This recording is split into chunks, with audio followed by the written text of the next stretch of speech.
দাবানলের আগুনে পুড়ছে ক্যালিফোর্নিয়ার লস অ্যাঞ্জেলস। টানা 6 দিনেও পুরোপুরি নিয়ন্ত্রণে আসেনি এই দুর্যোগের। এখন পর্যন্ত 24 জন নিহত হয়েছে, নিখোঁজ রয়েছে 16 জন। 10,000-এরও বেশি স্থাপনা ভস্মীভূত। স্মরণকালের সবচেয়ে বিধ্বংসী দাবানলের পেছনে আছে সান্তা আনা বাতাস বা শয়তানের বাতাস নামে পরিচিত এক বাতাস। টানা 6 দিন ধরে ভয়াবহ দাবানলে পুড়ছে যুক্তরাষ্ট্রের লস অ্যাঞ্জেলসের শহরের বিস্তীর্ণ এলাকা। দ্রুত ছড়িয়ে পড়ায় বিধ্বংসী দাবানলের পেছনে আছে সান্তা আনা বাতাস বা শয়তানের বাতাস নামের এক বাতাস। প্রশান্ত মহাসাগরের উপকূল ঘেঁষা ক্যালিফোর্নিয়ার দীর্ঘ পাহাড়ি অঞ্চল এবং মরুভূমি রয়েছে। এই মরু থেকে এক ধরনের গরম বাতাস দক্ষিণ ক্যালিফোর্নিয়ার পাহাড়ি অঞ্চল পেরিয়ে সাগরের দিকে যায়।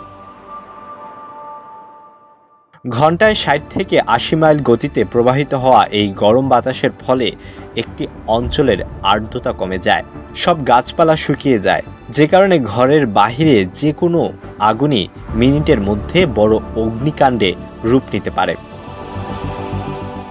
এছাড়া খরা ও প্রবল বাতাস দাবানল আরও উস্কে দিলেও বিশেষজ্ঞরা বলছেন জলবায়ু পরিবর্তন এ ধরনের প্রাকৃতিক দুর্যোগের বড় একটি কারণ।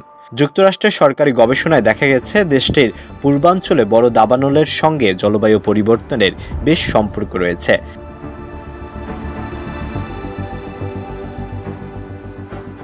দক্ষিণ ক্যালিফোর্নিয়ায় দাবানলের সময় ধরা হয়ে থাকে সাধারণত মে থেকে অক্টোবর পর্যন্ত। তবে এই অঙ্গরাজ্যের গভর্নর গেভিন নিউজম এর আগেও বলেছেন দাবানল আমাদের জন্য বহুবর্ষজীবী ও দীর্ঘ সময়ের সমস্যা হয়ে দাঁড়িয়েছে।